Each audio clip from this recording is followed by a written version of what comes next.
کے ایک استاد تھے، ان کو انہوں نے خواب میں دیکھا کہ بتائیے قبر کی پہلی رات جو سوال و جواب ہوئے، کون سی نیکیاں آپ کے کام آئیں؟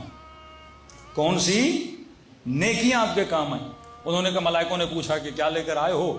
میں نے کہا میں نے اتنی کتابیں لکھی ہیں۔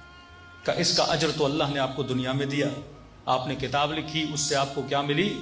شہرت ملی، مرید بڑھے، شاگرد بڑھے۔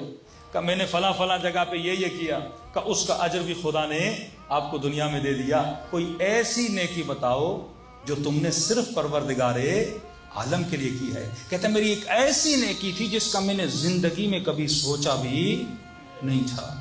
کہ ایک خاتون تھی، اس کے ہاتھ میں ایک بچہ تھا، وہ بیوہ خاتون، یتیم بچہ اس کی گود میں تھا۔ کہتا ہے وہ غربت کی وجہ سے اپنے بچے کے لیے پھل لے نہیں پا رہی تھی۔ بچہ ضد کر رہا تھا کہ اماں مجھے سیب لے کر دو، لیکن اس کے اندر استطاعت نہیں تھی وہ اپنے بچے کے لیے سیب لے۔ میں نے یہ منظر دیکھ لیا، بچہ بار بار روتا ہوا سیب کی طرف انگلی کر رہا تھا کہ مجھے کیا چاہیے؟ سیب چاہیے۔ کہتا ہے اتنے میں نے سیب لیا، نہ دکاندار کو پتا تھا، نہ ماں کو پتا تھا، نہ لوگوں کو پتا تھا۔ چلتے چلتے وہ سیب میں نے کس کے ہاتھ میں دے دیا؟